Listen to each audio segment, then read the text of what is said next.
And so, if you look through history, there's a common theme which has allowed the few to control the many throughout human history.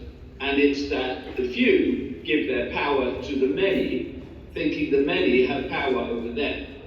Now, if you look at the fact that we are heading on now for 8 billion people in the world, and that it's estimated more than 3 billion were under severe house arrest at one point this year, and they're planning to repeat it, of course. And that you could get the inner core of what I call the global cult that's behind all this. You could get them in a single room. So I think I see a way out of this because the numbers are ridiculous.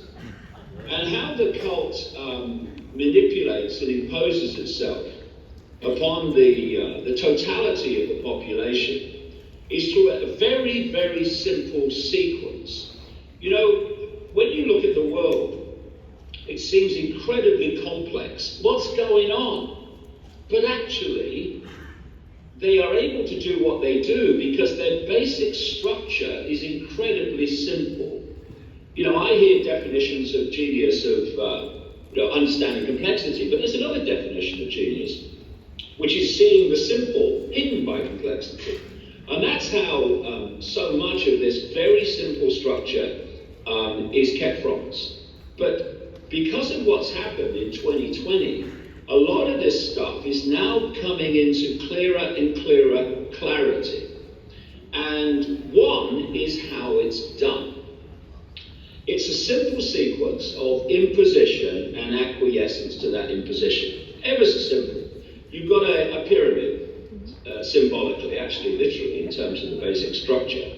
And at the top, you've got the inner core of this global cult, that which you never see. I mean, even people like Gates, they may be high up the gopher hierarchy, but they're still gophers. The inner core you never see. So that's what I call the spider, and that's driving this global agenda. That's driving the pandemic hoax. It's driving the human-caused climate change hoax. And it's driving this great reset hoax, which they have talked about for a long time, using that very phrase. And so they are imposing their agenda on the world. And immediately under that pyramid peak, you have the first level of the hierarchy under the inner core. And the inner core, the I, imposes its will on the next level, and that level acquiesces to that will and imposes it on the next level. Now, very, very soon after you come down from that pyramid peak, you're hitting levels of the national and international hierarchy that has no idea there even is a bloody cult.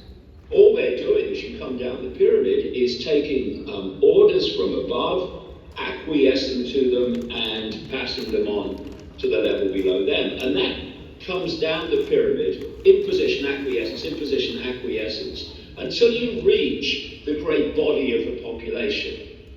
And if we, as a national and global population, acquiesce, no matter what, to those levels of this hierarchical pyramid that are imposing on us, i.e. governments, government agencies, institutional authorities, law enforcement, and we acquiesce to whatever we're told, no matter what, then we complete a circuit, a very simple circuit of imposition and acquiescence, which has allowed those tiny few people at the top of the pyramid to impose their will on the global population.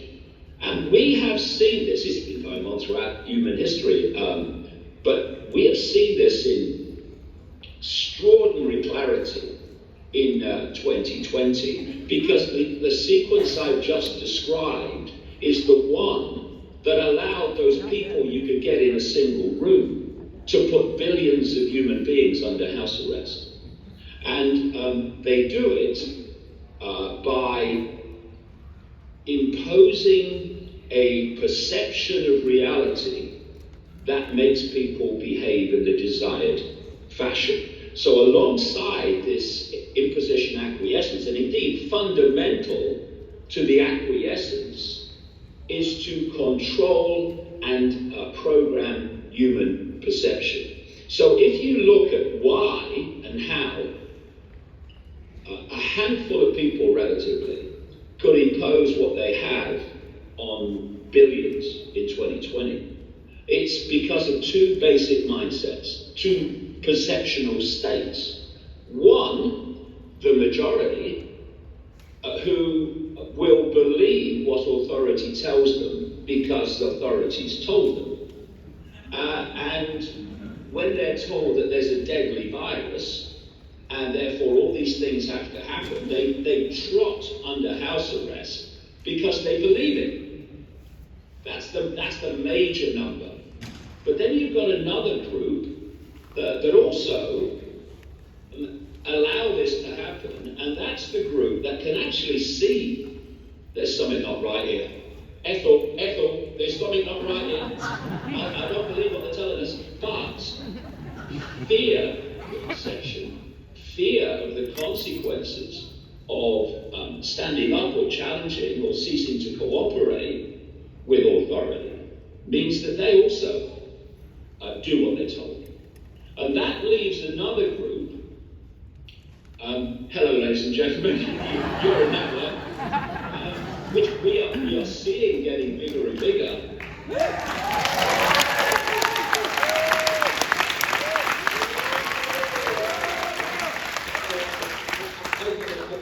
I've used for a long time.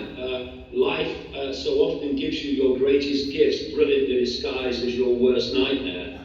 And what has happened in 2020 is waking a lot of people up, not just to the fact that the pandemic hoax is a scam, but actually that it's part of a much bigger scam, which gives us the opportunity to actually unravel the whole thing if we stay steadfast and keep going. So this third group, they're the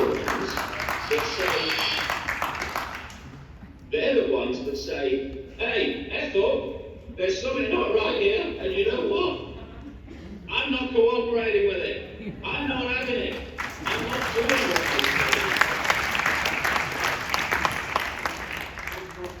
Going to acquiesce with my own enslavement.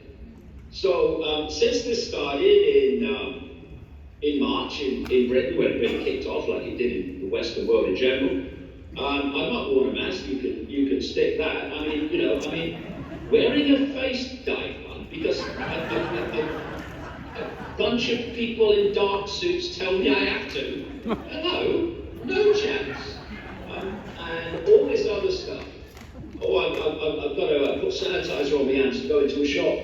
All this toxic shite which the FDA have named 75 different brands that are dangerous. They can cause blindness or even death. Or put it on your hands to save you from the virus. So when you've got a mind of your own, like the people in this event, then you don't do things like that. And they are the ones throughout history that have changed everything. They are the ones that have broken every tyranny in history. Not the acquiescers, not those who can see there's a problem but they acquiesce anyway out of fear of consequences. The ones that have said, I can see what's happening, I can see why they're doing this, and I'm not having it. And that for me, the foundation of that is a simple thing: self-respect. It's self-respect that's broken every tyranny, because it's self-respect that says, I'm not doing it. I'm not having you impose yourself on my life, because my self-respect will not allow that. And what we're seeing, and I'll shut up now for another question, but I've tried the hands-on healing and I've tried the crystal therapy, but I've still got verbal diarrhea. I can't touch it. I've had it for years. But I will stop in a second. But the thing I was going to say is that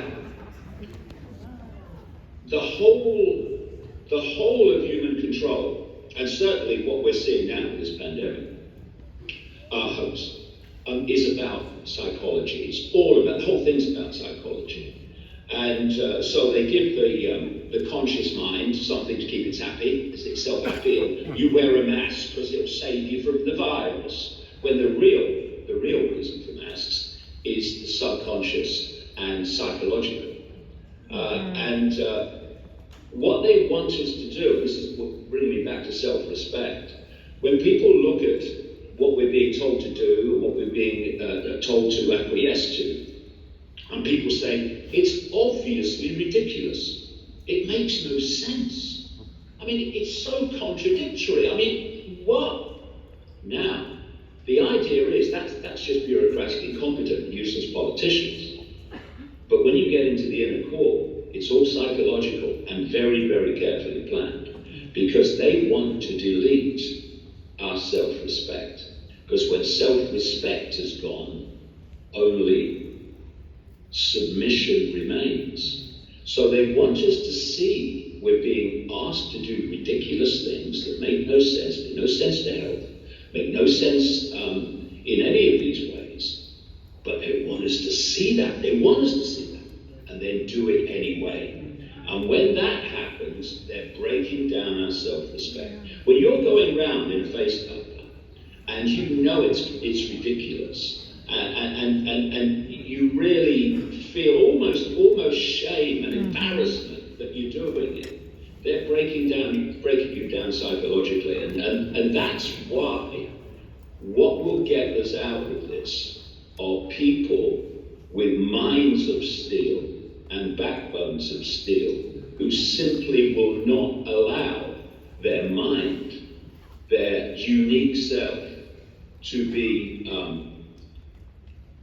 dismantled by these psychopaths that are behind all this. And while we stay like that, and we gather more and more people, then I'm optimistic about where we're going with this. But it's going to take strength of character, strength of mind, and a refusal to be psychologically unraveled by these people. So just to finish the point and to come round to the point of the question, what I would say to these people, what I would say to all the people like the audience here, I'd say, round of a bloody applause, okay, well, that's how we get out of this. And I would say to these psychopaths, who I refer to as little boys in short trousers, because, you know, they're pathetic.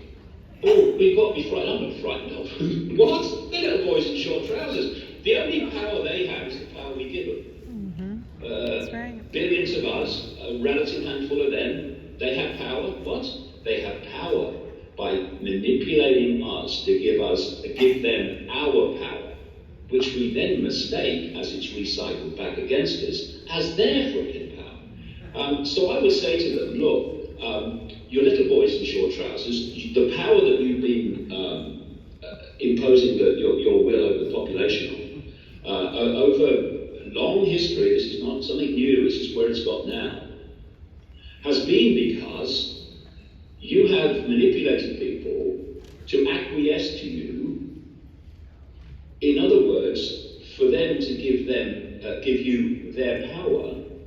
And bit of bad news, we ain't doing it anymore. All right.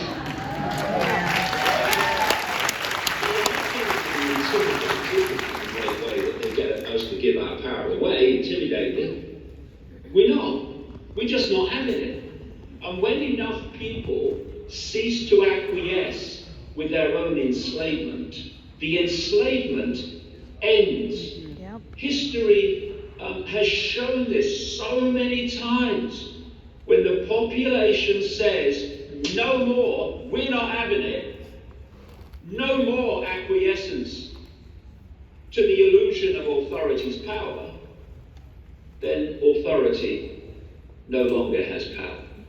And where we go from here will be decided on how much we acquiesce and how much we cease to.